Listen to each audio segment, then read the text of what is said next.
What's up, guys? Today I will be talking about the book by Richard Branson, the billionaire and founder of all these companies under the umbrella company Virgin. And his book, Screw It, Let's Do It. Now, he's written a lot of books. This is one of his most recent books. And I am just amazed at this. In fact, if you guys don't know, this is part three to my review on this book because I've already done two other videos on this book, and those were when I was still starting out and just getting into the book and the first half of the book, really. And this video is more about getting further into it. And I highly recommend this book. Like, I definitely think if you have any, fears of failure, if you have any fears about business, getting into business, starting up a business, if you have any fears about money, if you want to clear up a few things about like what you really want to do in your life, if you're interested in having fun, if you hate your corporate job, this book is what I recommend. And let me just tell you, okay, this man, literally, it feels like he's speaking to me straight through the book. And in a way, he is. And this is one of the reasons I highly encourage you to read books, because you are getting advice straight from the source. This billionaire, this man who has decades of experience, decades of knowledge, all this stuff, he literally has set down the time to write this book for you, giving you the best business advice and life advice that he knows of. And yet people are not willing to spend $5 on this book, but they will spend $5 on a latte, $5 on a Big Mac at McDonald's, and they're willing to spend $1,000 or $100 on some online course by some guy who claims to be a millionaire. It just makes no sense sometimes. So I really learned a lot from this book, and I'm still learning, and it really feels like he's speaking to me. One of the big things I learned from this book is that this guy really takes calculated risks. He really just thinks it through, plans it through, and makes decisions and risk. And of course, he loves to take leaps. It's just how he is. But he and a lot of other entrepreneurs, they make decisions where a lot of the odds are stacked for them, not against them. So they mathematically, or at least as much as they can mathematically, sometimes it gets complicated and there's qualitative factors as well, but they make decisions where they are ahead. It's not just like random risk taking. And a lot of people assume that, and because Richard Branson is one of the more publicized, wild billionaires, people assume that he just takes random wild risks. And that's not the case. And I have found that for a lot of successful entrepreneurs, that's not the case either. So again, I just find that very interesting. And, it's true. Like, they're not just people who are stupid and just blindly take risks. And, you can equate this a lot to successful poker players. They don't just randomly gamble.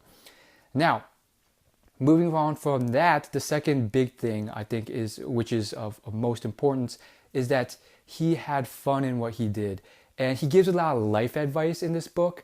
And he talks about like how everyone tells him, and there's literally a line in the book that goes, everyone asked me how to become a millionaire. Everyone asked me how I became a millionaire. In reality, what they want to know is how they can become millionaires. Then he goes on this like advice ramble and then he pretty much talks a lot about, what he recommends you do. And then he gets deep and he starts talking about how, I never did this to become a millionaire. I did this because I wanted to have fun. And my goal was always to have fun. And, he goes a lot deeper and he elaborates a lot more than I can explain in this video. But, it correlates with many things that I've said and learned in previous YouTube videos I've released. And the whole point is that he did a lot of things to have fun, whereas a lot of people chase the money and end up in a situation where they are millionaires maybe, or they have a lot of money, but they're not having fun, or they hate their career or business. So I just find that very interesting. And then the third thing, as I've mentioned already, is that this guy does it. If he wants to do something, of course, he'll plan it out, prepare, do market research, make a calculated decision. But if he really wants to do something and he finds fun in it, he will do it. And he's not scared of failure. He's not scared of people telling him that it won't work. Literally, he brings up a few stories where for 4 or 5 years they told him, everyone he met told him that his airlines would fail. And they said that, oh, you will fail because you are in the records business, the music industry. What do you have? How could you possibly succeed in the airlines industry? And he kept going despite everyone telling him he would fail for many years, and he succeeded. The same thing happened yet again and again and again throughout a lot of his businesses, from his train business to Virgin Galactic and going to space and so forth.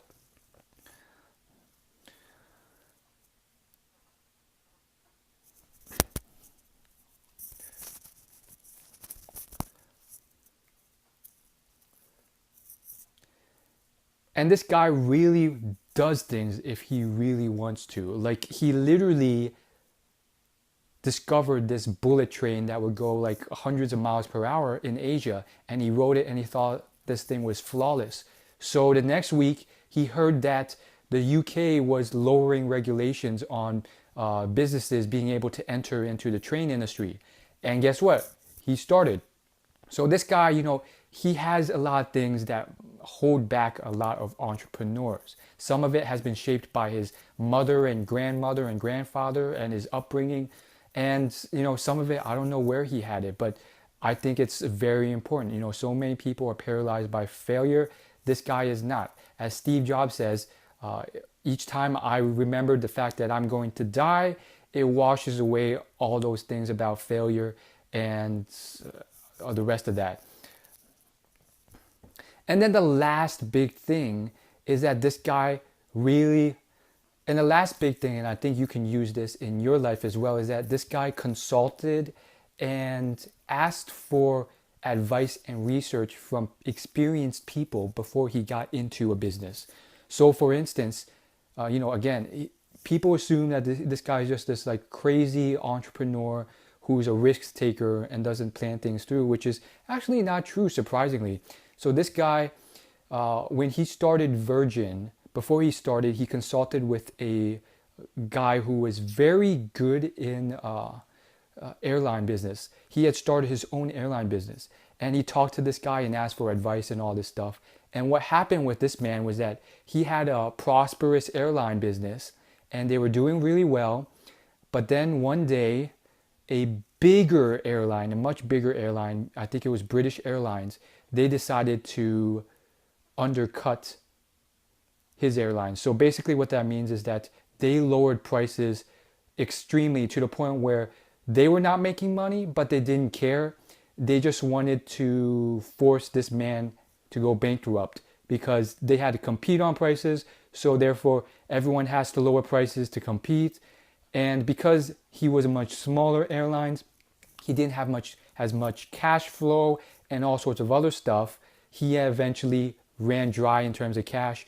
And from there, once British Airlines, underprices you and you go bankrupt, then, you're out of the market. So then they can rack up prices or do whatever because they're not competing with you anymore. And so, this may seem like a really unethical, horrible tactic, but like it or not, this is not anything new. It's been done, all over the place. It's very prevalent in China to the point where it's, exceptionally aggressive and horrible. And it's not a new concept at all.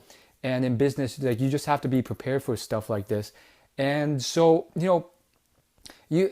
and rather than being so, angry about it or pity people, you just have to be prepared and strategize and know what the heck you're doing. That's, again, why you should consume business knowledge. So you don't have to go through years of experiencing this on your own, leading to eventual bankruptcy.